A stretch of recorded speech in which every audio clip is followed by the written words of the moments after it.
Bismillahirrahmanirrahim. Assalamualaikum warahmatullahi wabarakatuh. Selamat datang di kelas usul fiqh dalam muhadarah yang ke-10 dengan tema An-Nasikh wal Mansukh. Pada tema ini akan kita bahas dimulai dari definisi nasakh, kemudian macam-macam nasakh, kemudian nasakh dan taksis, kemudian waktu nasakh, hukum yang boleh dimansukh, dalil yang bisa menjadi nasikh dan mansukh. Kita mulai dengan pembahasan pertama, yaitu definisi. Apa itu nasakh? Secara bahasa atau secara etimologi, nasakh dari kata nasakha yansakhu naskhon, artinya menghilangkan atau memindahkan. Adapun secara terminologi, yang dimaksud dengan nasakh adalah mengangkat suatu hukum syar'i dengan dalil syar'i yang datang sesudahnya.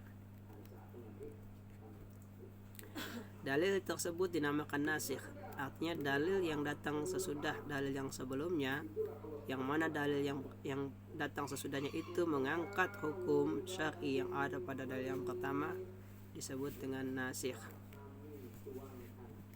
Adapun hukum yang diangkat disebut dengan mansukh. Dan pengangkatan hukum ini dinamakan dengan nasakh. Di nasakh adalah mengangkat hukum syar'i dengan dalil syar'i yang datang sudahnya. Jadi ada suatu hukum syar'i, kemudian datang dalil sesudah hukum syar'i tersebut mengangkat hukum yang ada tersebut. Nah, dalil yang mengangkat disebut dengan nasikh, hukum yang diangkat disebut dengan mansukh, dan pengangkatnya dihukum disebut dengan nasakh. Contoh misalkan, di awal Nabi melarang para sahabat untuk menziarah kubur. Kemudian di berikutnya Nabi memerintahkan sahabat untuk berziarah kubur. Dalam sebuah hadis yang diriwayatkan oleh Imam Muslim, Nabi bersabda, "Nahaitukum an ziyaratil kubur fazuruha." Yang artinya, dahulu aku pernah melarang kalian ziarah kubur, maka sekarang ziarahilah.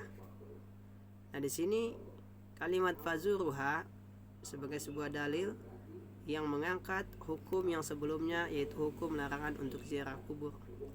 Maka hukum ziarah kubur yang sebelumnya adalah tidak boleh dimansukh atau diangkat, atau dengan kata lain berakhir masa berlaku hukum tersebut, sehingga hukum yang berlaku adalah yang disebutkan dalam nasikh, yaitu fazuruha, ziarahilah.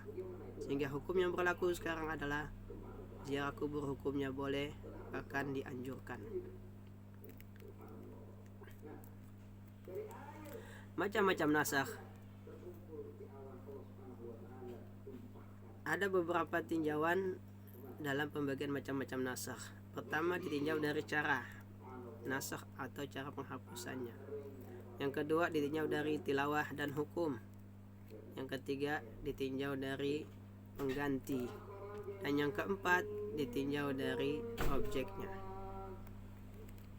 Adapun dari cara nasakh itu ada dua cara, sharih atau eksplisit, dan dimni atau implisit. Adapun dari sisi tilawah dan hukum, ada nasakh tilawah dan hukum, ada nasakh tilawah tanpa hukum, ada nasakh hukum tanpa tilawah, dan terakhir dan kemudian berikutnya pengganti. Ada nasakh tanpa pengganti, ada nasakh dengan pengganti yang lebih ringan, yang sama atau setara, dan ada nasakh dengan pengganti yang lebih ringan dan nasakh dengan pengganti yang lebih berat. Apun dari segi objeknya, ada nasakh semua objek, dan nasakh sebagian objek. Untuk lebih jelasnya kita bahas satu persatu. Kita mulai dari nasakh sharih. Sharih atau eksplisit, yaitu dijelaskan dalam dalil tersebut penghapusan. Seperti contoh hadis yang tadi yang pertama, Nabi mengatakan, nahaitukum an ziyaratul kubur, aku pernah melarang kalian ziarah kubur, fazuruha, maka ziarahilah. Jadi dalam satu pernyataan Nabi mengatakan kunjungilah, berarti jelas, sangat jelas secara langsung Nabi menghapus hukum yang sebelumnya, yaitu hukum larang ziarah kubur diganti dengan hukum perintah atau hukum dibolehkannya ziarah kubur. Itu sore.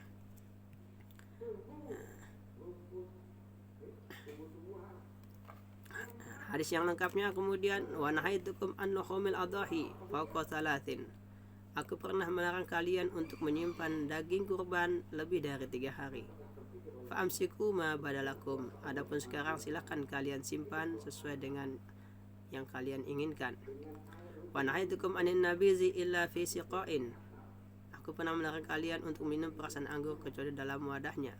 Fashrabu fil askiyati kuliha, maka silakan minum dalam bentuk apapun wadah tersebut. Wala tashrabu muskiran, namun jangan minum yang memabukkan. Jadi di sini jelas Nabi menyatakan penghapusan hukum sebelumnya larangan ziarah kubur sekarang dibolehkan. Hukum sebelumnya melarang menyimpan daging kurban, maka sekarang dibolehkan. Di sini kata sorih jelas Nabi menghapus hukum secara jelas, secara gamblang, secara langsung. Hukum yang pernah berlaku sebelumnya dihapus dengan hukum yang baru. Adapun nasakh dimni, ya, implisit tersirat.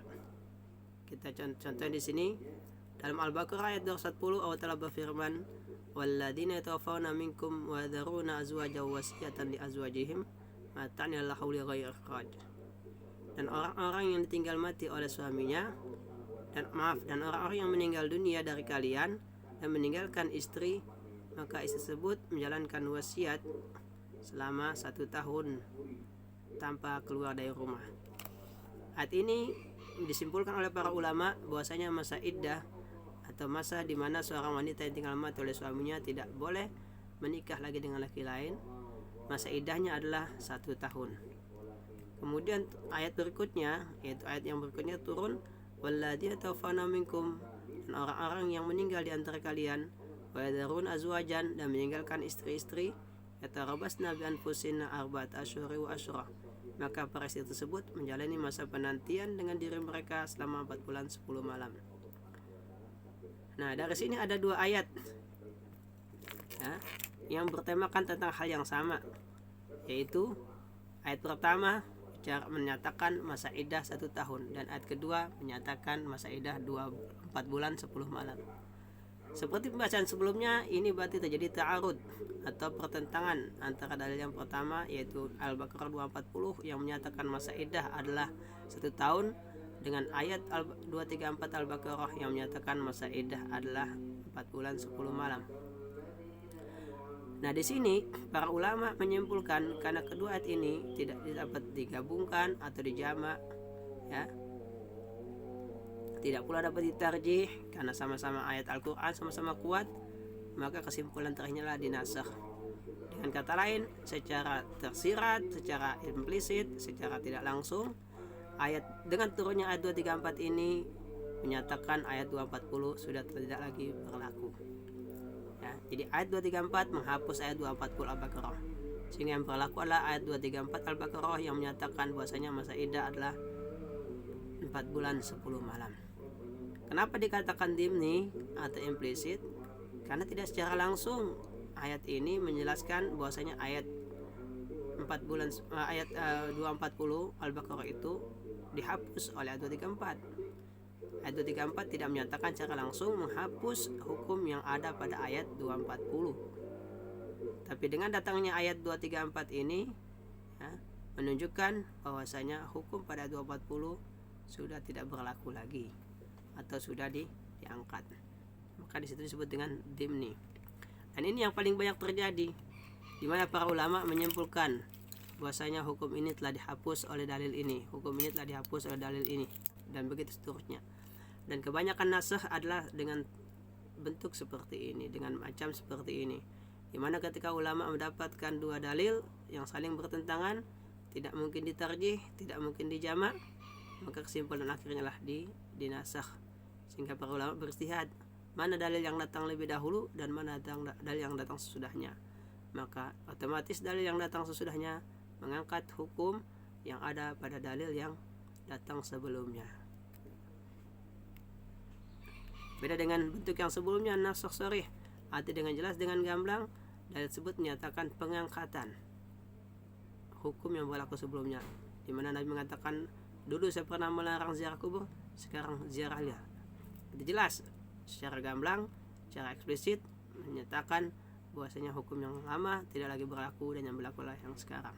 Beda dengan dalil dengan nasakh dimni, di mana dalil yang kedua ini secara implisit menyatakan bahwasanya hukum yang berlaku pada dalil yang sebelumnya sudah diangkat dan tidak berlaku lagi. Macam yang berikutnya ditinjau dari tilawah dan hukum. Apa yang dimaksud dengan tilawah? Yang dimaksud dengan tilawah lah membacanya. Karena kita mengetahui bahwasanya Al-Quran adalah kitab suci yang mana jika dibacanya hukumnya adalah ibadah. Jadi tetap intinya hukum. Maksudnya hukum begini, Al-Quran itu jika dibaca bernilai ibadah, maka dia sah dibaca dalam sholat. Atau dengan kata lain, sholat membaca Al-Quran sah sholatnya. Beda dengan selain Al-Quran.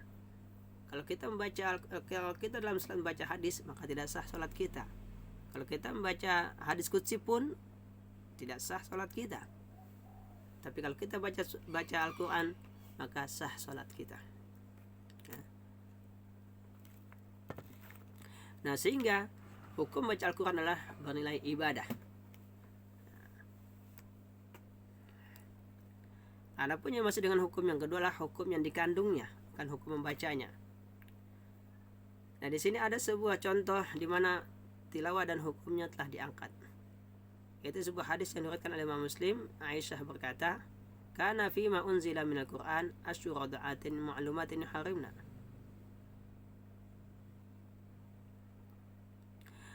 Sebelumnya pernah turun di antara Al-Quran adalah 10 kali penyusuan yang telah diketahui, maka sudah menjadikan ibu yang menyusui haram bagi anak yang disusui. Fatawfiya Rasulullah SAW wa hunna fima yaqra'u minal Quran. Dan ketika Rasulullah SAW meninggal dunia, para wanita masih membacanya sebagian daripada Al-Quran.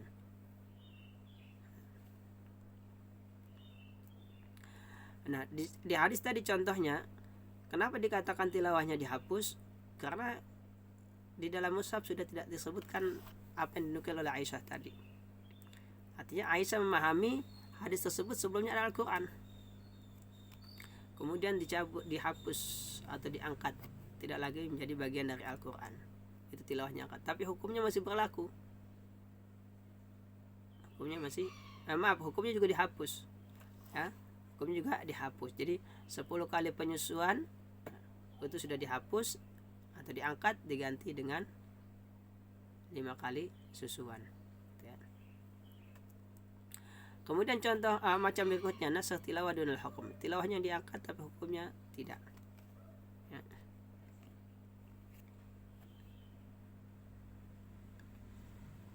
Yaitu hadis yang berikutnya. An Aisyah ta'ana qalat kana fima unzila minal Qur'ani asyura da'atin ma'lumatin harimna thumma nusikhna bi khamsi ma'lumatin wa tufiya Rasulullah wa hunna fima yaqra'u minal Qur'an. Aisyah mengatakan di antara yang pernah turun dalam Al-Quran adalah 10 kali penyusuan yang diketahui telah menjadikan ibu yang menyusui haram bagi anak yang disusui. Summa nusikhna, kemudian dihapus. Yang dihapus apanya? Yang dihapus tilawahnya. Yang dihapus hukum 10 menjadi summa nusikhna bi khamsin ma'lumatin. Kemudian hukum yang 10 tadi diangkat atau dihapus, diganti dengan 5 kali menyusui dengan penyusuan yang diketahui. Fatufiya Rasulullah SAW wa hunna fi ma yaqra'u minal Qur'an. Dan sampai Rasulullah meninggal dunia, para wanita masih membacanya sebagai bagian dari Al-Quran. Nah, di sini artinya secara tilawah sudah dihapus, artinya sudah tidak lagi menjadi bagian dari Al-Quran. Karena dalam mushaf tidak ada ayat yang seperti ini bunyinya. Namun hukumnya nggak dihapus, yaitu apa? Yang 5 kali susuan tadi. Ini contoh dari yang tilawahnya dihapus tapi hukumnya masih berlaku. Maksudnya telah dihapus, dia sudah tidak ada lagi bagian dari Al-Quran. Namun dalam hadis dia masih ada. Jadi hukum tilawahnya, jadi seandainya perkataan Aisyah ini dibaca dalam sholat, maka sholatnya tidak sah. Macam yang berikutnya, naskhul hukmi duna tilawah, hukumnya dihapus tapi tilawahnya enggak. Ya, kita lihat contohnya di sini. Ya.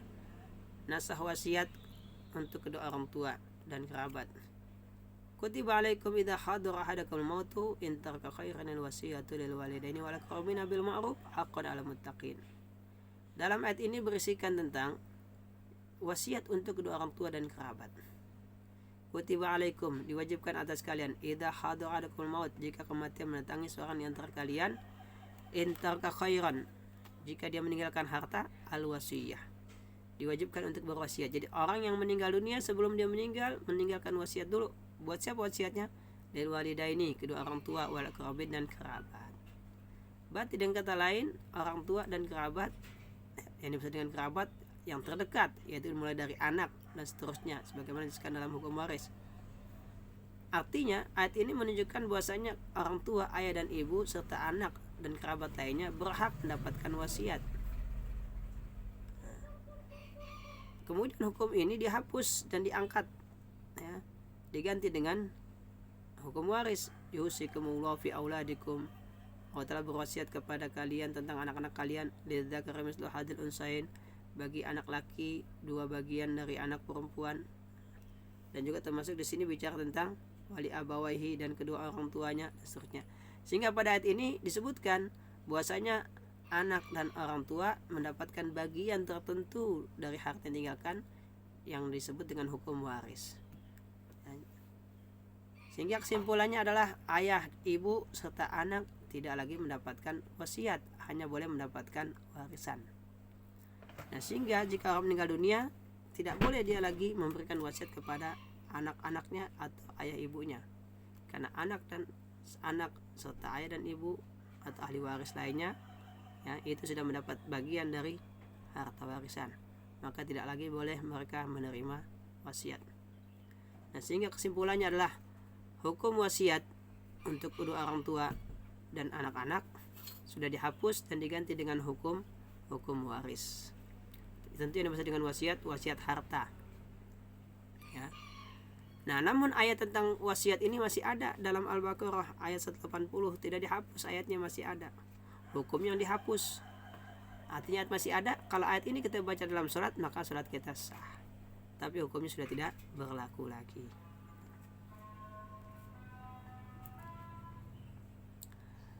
Nasah bila badal. Nasah bila badal, nasah tanpa pengganti. Maksudnya apa? Dalam Al-Quran Allah Ta'ala berfirman, "Mana nansakh min ayatin aw nunsiha na'ti bi khairin minha aw misliha." Mana nansakh min ayatin, tidak ada satu ayat yang kami hapus, aw nunsiha, atau kami melupakannya, na'ti bi khairin minha, pasti kami ganti dengan yang lebih baik. Nah, ayat ini menunjukkan secara mantuknya bahwasanya setiap ayat yang dihapus pasti ada penggantinya. Nah, di sini, ya, ada contoh bila badal dinasakh tapi nggak ada penggantinya, ya. Itu contohnya adalah pada ayat 12 Al-Mujadilah. Ya ayyuhalladzina amanu, wahai orang-orang yang beriman, idza najaitum rasula, jika kalian bermunajat kepada Rasulullah, faqaddimu baina yaday najwakum shadaqah, maka persembahkanlah sedekah di hadapan munajat kalian. Dzalika khairul lakum, itu lebih baik untuk kalian, wa tahar, dan lebih suci. Fa illam tajidu, jika kalian tidak mendapatkan sesuatu yang bisa kalian persembahkan kepada Rasul, fa innallaha ghafurur rahim, maka Allah Maha Pengampun. Nah, ayat ini berisikan bahwa perintah kepada para sahabat, kepada kaum muslimin yang beriman, setiap kali bermunajat kepada Rasul memberikan persembahan. Apa munajat? Munajat yaitu datang kepada Rasul memohon untuk didoakan. Ya Rasulullah, doakan saya ini, dan seterusnya. Nah, ini, ya, berisikan perintah Allah Ta'ala kepada orang beriman ketika bermunajat kepada Rasul untuk memberikan persembahan. Mungkin membawa makanan, ya, membawa harta apa saja yang bisa mereka berikan pada Rasul saat bermunajat. Nah kemudian ayat ini dinasakh dengan ayat berikutnya, ya. Asfaqtum an tuqaddimu baina yaday najwakum shadaqat. Apakah kalian merasa berat untuk mempersembahkan sedekah di saat kalian bermunajat kepada Nabi? Fazlam taf'alu, kalau kalian tidak melakukan persembahan tadi, wa tabaul alaikum, dan Allah menerima taubat kalian. Nah di sini Allah Ta'ala tidak marah, ya, ketika mereka, para kaum muslimin, tidak mampu atau tidak bisa memberikan sedekah kepada Nabi saat bermunajat. Kalau kalian nggak mampu, lalu apa dong? Faqimus shalah, maka dirikanlah salat. Wa atu zakat, dan tunaikanlah zakat. Wa atu'ullah wa rasulah, dan taatlah kepada Allah dan Rasulnya. Wa Allah khabiru bima ta'malun, dan Allah telah Maha mengetahui tentang apa yang kalian lakukan. Nah di sini akhirnya hukum memberikan persembahan kepada Nabi atau sedekah kepada Nabi saat bermunajat dihapus. Ya sudah, kalau kalian nggak mampu, nggak apa-apa. Ya, masa sebelumnya kan nggak. Ya, ada perintah. Nah, apa penggantinya? Kalau gitu, nggak ada penggantinya. Tentu dalam tema ini ulama memang beda pendapat. Ya, ada pendapat. Nah ini perintah untuk memberikan sedekah saat munajat itu nggak ada penggantinya. Nah, tapi sebagian lain mengatakan ada penggantinya. Nah di sini ulama beda pendapat memang. Yang mengatakan ada penggantinya ya karena tadi ayat mengatakan na'ti bi khairin minha, pasti kami berikan yang lebih baik. Ya seperti itu. Tapi sebagian lagi mengatakan berarti perintah memberikan sedekah kepada Nabi saat munajat sudah tidak lagi berlaku dan tidak diganti dengan perbuatan yang lain. Beda dengan contoh yang sebelumnya, larangan ziarah kubur diganti dengan boleh ziarah kubur, ya, atau iddah 1 tahun dihapus diganti dengan iddah 4 bulan 10 malam. Itu namanya dinasah tapi ada penggantinya. Nah, ini contoh berikutnya, nasah bi badalin musawin. Nah penggantinya pun bisa setingkat atau setara, bisa juga mungkin lebih berat, bisa juga lebih ringan. Nah, ini pertama kita bahas tentang pengganti yang setara, ya. Contohnya apa? Perintah menghadap kiblat. Nah, di awal ketika Nabi hijrah ke Madinah, Allah Ta'ala perintahkan Nabi dan kaum muslimin untuk sholat menghadap ke Baitul Maqdis. Nah, lalu turun perintah pada surat Al-Baqarah 144 untuk berpindah menghadap ke Masjidil Haram. Qad nara taqalluba wajhika fis sama'i falanwalliyannaka qiblatan tardaha. Kami telah melihat wajahmu bolak-balik menghadap ke langit. Ya, maksudnya apa? Nabi mengharap agar bisa sholat kembali menghadap ke Masjidil Haram. Falanwalliyannaka qiblatan tardaha, maka kami, kata Allah Ta'ala, akan memalingkan kamu ke arah kiblat yang kamu ridhoi. Fawali wajhaka syatral Masjidil Haram, maka palingkanlah wajahmu ke arah Masjidil Haram.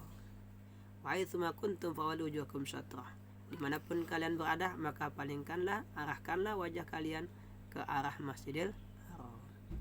Nah sehingga ada ayat ini menghapus, ya, hukum yang sebelumnya yaitu salat menghadap Baitul Maqdis diganti dengan salat menghadap Masjidil Haram. Nah kenapa dikatakan dengan pengganti yang sama? Karena sama-sama menghadap masjid, menghadap Masjidil Aqsa, menghadap Masjidil Haram, ya. Jadi sama-sama tidak diganti dengan perbuatan yang lain, karena sama-sama apa? Sama-sama menghadap kiblat, sama-sama dalam sholat. Jadi dianggap sebagai setara. Walaupun tentu Masjidil Haram kedudukannya lebih mulia daripada Masjidil Aqsa, ya. Berdasarkan hadis sahih, ya, yang menyebutkan 3 masjid yang paling utama di dunia ini, Masjidil Haram, Masjidil Nabawi, dan Masjidil Aqsa. Nah di antara ketiganya yang paling mulia adalah Masjidil Haram. Nah, itu dari sisi kemuliaannya. Tapi yang ditinjau bukan dari sisi kemuliaannya, dari sisi fi'lunya, perbuatannya, itu sholat menghadap kiblat. Kemudian nasakh bi badalin akhaf, nasakh dengan pengganti yang lebih ringan. Artinya perbuatan sebelumnya dihapus dengan perbuatan yang baru yang lebih ringan dari perbuatan yang sebelumnya. Contohnya tadi, ya. Masa iddah wanita yang tinggal mati sebelumnya adalah 1 tahun diganti dengan 4 bulan 10 malam. Nah, tentu lebih ringan. Karena kalau masa iddah 1 tahun lebih berat dibanding dengan masa iddah 4 bulan 10 malam. Karena mungkin ada sebagian wanita memang butuh untuk menikah kembali. Kalau dia haruskan menunggu 1 tahun tentu lebih lama dibandingkan dengan harus menunggu 4 bulan 10 malam. Di 4 bulan 10 malam lebih ringan daripada 1 tahun. Maka dikatakan dengan pengganti yang lebih ringan. Kemudian macam yang berikutnya nasah bi badalin asqal. Nasah dengan pengganti yang lebih berat. Jadi perbuatan sebelumnya lebih ringan diganti dengan yang lebih berat. Contoh pertama di sini adalah di dalam surah Al-Hijr ayat 94-95, apa yang kaum muslimin lakukan ketika berhadapan dengan orang musyrik? Fasda bima tu'mar wa a'rid 'anil musyrikin innaka fainakal mustahzi'in. Fasda bima tu'mar. Bangkitlah dan lakukan apa yang diperintahkan kepadamu, wa a'rid 'anil musyrikin, dan berpalinglah dari orang musyrik. Artinya, jika Nabi dalam berdakwah berpapasan dengan orang musyrik, maka Nabi diperintahkan untuk berpaling, menghindar dari mereka. Kami akan melindungimu dari orang-orang yang mengejekmu.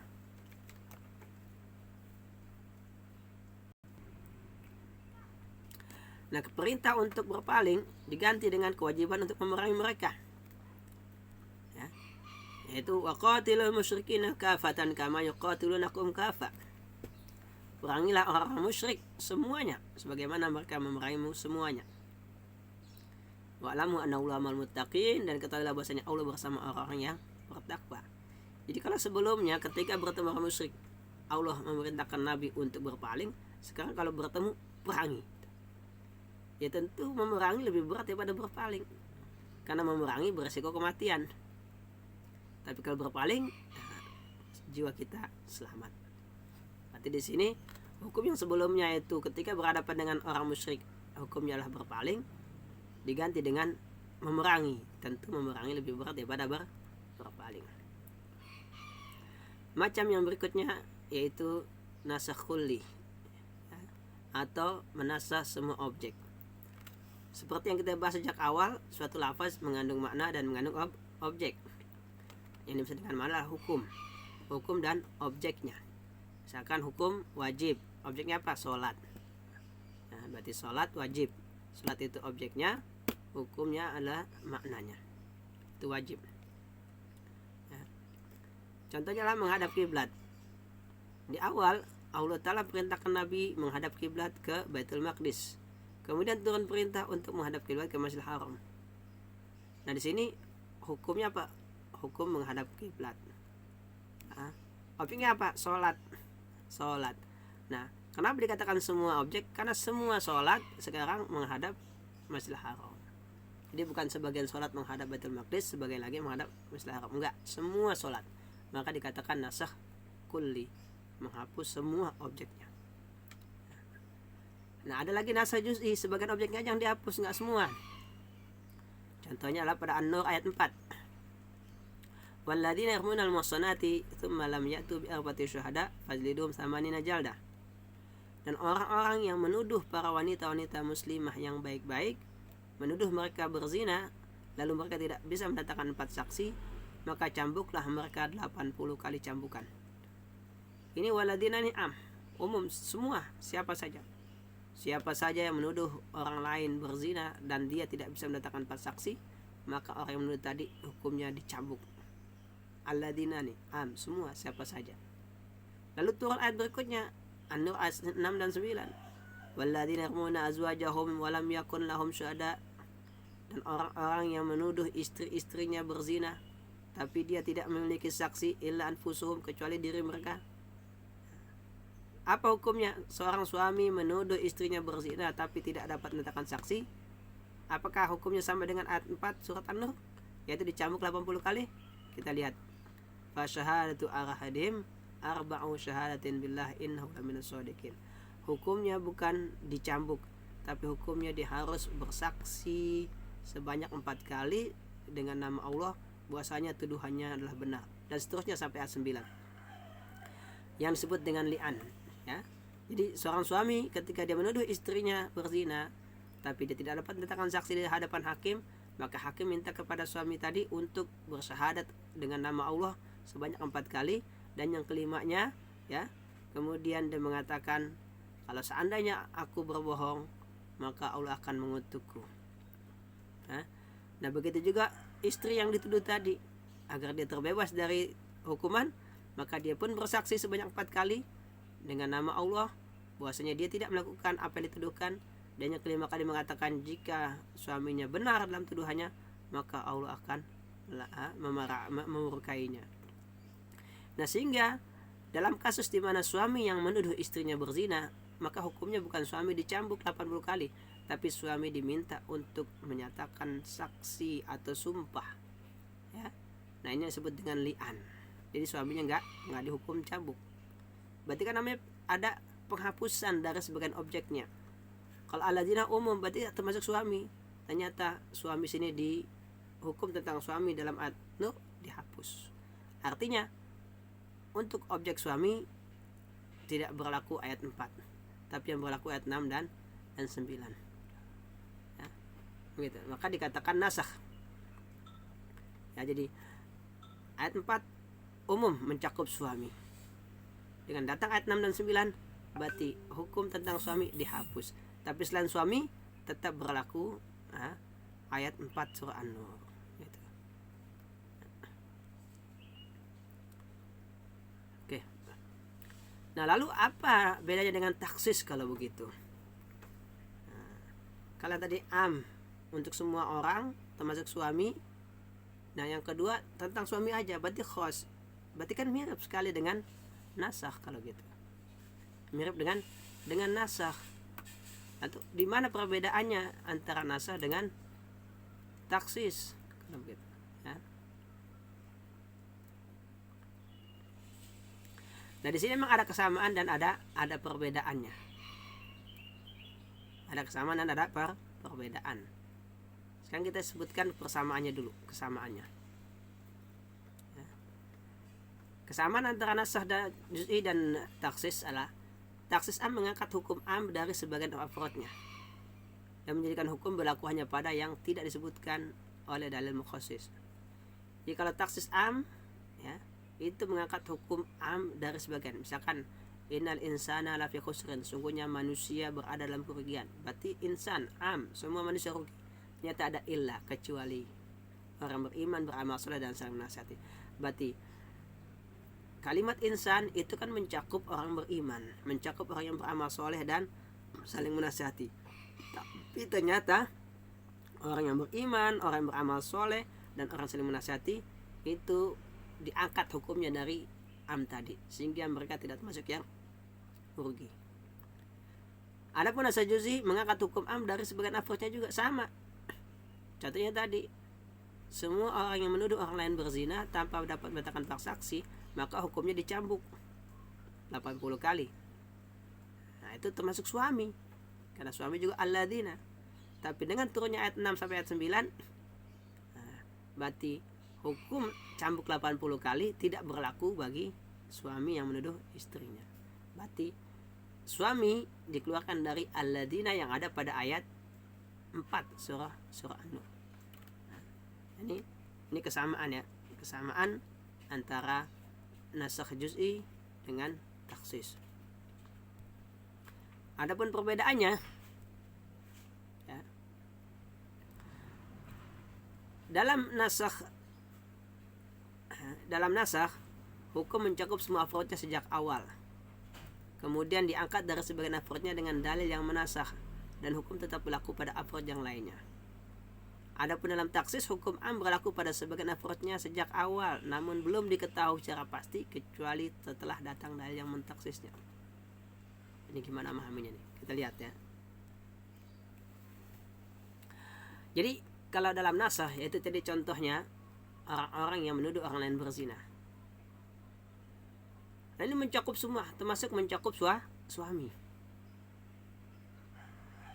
Termasuk mencakup suami. Ketika ini turun ayat 4 itu mencakup suami juga. Nah, ketika ayat 6 dan sampai 9 turun baru ya, suami dikeluarkan dari ayat 4 tadi. Nah, beda dengan taksis am. Ya. Dalam taksis am itu semua objek itu dalam taksis am, lafaz insan di sini sebenarnya yang dimaksud tuh bukan semua insan. Innal insan lafi khusrin, sungguhnya manusia dalam itu yang dimaksud bukan semua. Di sejak awal itu yang dimaksud bukan semua. Nah, ketika turun ayat berikutnya ilal ladzina amanu, itulah yang memastikan kalau yang yang dimaksud dengan insan di sini bukan semua. Namun kalau belum turun ayat yang mengecualikannya, mentaksinya memang kita tidak ketahui kalau yang dimaksud adalah sebagian. Ya, terkadang kan kita dalam bicara menggunakan kalimat yang bermakna umum, namun yang kita maksud sebagian. Nah, dari mana orang tahu apa yang kita maksud? Dari penjelasan berikutnya. Nanti sejak awal memang yang kita maksud itu sebagian. Sejak awal kita bicara, yang kita maksud itu sebagian. Namun si pendengar tentu nggak dapat mengetahui kalau yang kita maksud itu sebagian, sampai datang penjelasan dari kita. Nah, beda dengan nasakh.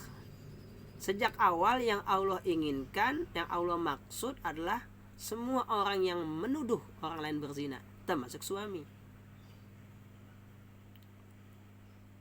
Nah, dari mana kok bisa kita ketahui kalau yang dimaksud dalam ayat 4 An-Nur adalah semua orang termasuk suami? Nah, ini dari hadis yang melatar belakangi turun ayat ini, yaitu ada seorang laki-laki menyampaikan kepada Nabi bahwasanya dia melihat istrinya berzina, lalu mengatakan al-bayyinatu awil wadahrubu ala zuhrik, kamu mendatangkan 4 saksi atau kalau tidak kamu akan saya cambuk. Jadi Nabi memahami ayat 4 itu termasuk suami, karena dia mengatakan datangkan 4 saksi, kalau tidak kamu saya cambuk. Berarti Nabi menerapkan hukum yang ada pada ayat 4. Berarti berlaku untuk semua termasuk suami. Nah, kemudian orang itu merasa keberatan dengan keputusan Nabi, ya, karena dia mengatakan, ya Rasulullah, jika seorang melihat istrinya berzina, apakah dia manggil orang untuk menyaksikannya? Arti tentu ini tidak pantas. Ya, dia melihat istrinya berzina, dipanggil orang lain untuk disaksi. Nabi tetap mengulangi 4 saksi atau kamu saya cambuk 80 kali. Hanya orang itu mengatakan, saya akan mengadukan kepada Allah Ta'ala, ya, sampai Allah Ta'ala akan memutuskan. Dan Allah mengabulkan keinginan orang tersebut. Turunlah ayat 6 sampai dengan ayat 9. Nah, dengan turunnya ayat 6 dengan sampai 9, berlakulah hukum yang baru, yaitu untuk kasus suami menuduh istri berzina, dia tidak dituntut untuk mendatangkan 4 saksi, namun yang berlaku hukum li'an namanya, ya, yang secara detail dibahas pada ayat tersebut. Nah, sehingga dengan demikian hukum cambuk 80 kali bagi suami yang dicakup pada ayat 4 sudah diangkat, sudah dihapus, sehingga bagi suami yang berlaku adalah pada ayat 6 sampai 9 surah An-Nur. Nah, kemudian yang berikutnya, perbedaan yang berikutnya adalah dalam taksis, dalil pentaksis datang bersama dengan dalil am atau sesudahnya, namun sebelum datang waktu pengamalan dalil am. Ya. Jadi dalam taksis itu antara dalil yang am dengan dalil yang khas itu datang bersamaan. Seperti contohnya, innal insana lafi khusrin illal ladzina amanu. Illal ladzina amanu, kecuali orang yang beriman. Atau datang sesudahnya namun belum diamalkan. Ya, belum diamalkan. Contohnya apa? Tentang membaca Al-Quran dalam sholat. Pertama Allah perintahkan, bacalah Al-Quran dalam sholat, apa saja yang mudah bagimu. Faqra'u ma tayassara minal Quran, bacalah apa yang mudah bagimu dari Al-Quran. Sebelum diamalkan ayat ini, turun hadis yang mengatakan bahwasanya sholat tidak sah tanpa Al-Fatihah. Sehingga yang dimaksud dengan Al-Quran pada ayat tadi adalah Al-Fatihah. Nah, begitu menurut jumhur ulama. Ya. Jadi pentaksisan itu datang sebelum waktu pengamalan. Kalau datang sudah waktu pengamalan, maka yang berlaku namanya nasakh. Seperti tadi contoh tadi, Nabi sudah mengamalkan ketika ada kasus suami menuduh istrinya, Nabi mengamalkan dengan mengatakan hukumannya adalah kamu mendatangkan pak saksi atau kamu dicambuk. Berarti Nabi sedang mengamalkan ayat 4. Sedang mengamalkan ayat 4. Baru kemudian turun ayat 6 dan 9, sehingga hukum pada ayat 4 tadi bagi suami tidak berlaku. Ini perbedaan antara nasakh dan taksis. Nanti kita lanjutkan pada sesi yang kedua, masih membahas tentang nasakh. Mudah-mudahan apa yang telah dibahas dapat dipahami dengan baik. Jika masih ada yang belum jelas, dapat ditanyakan melalui media-media yang lainnya, bisa juga menghubungi saya lewat WA. Demikian, assalamualaikum warahmatullahi wabarakatuh.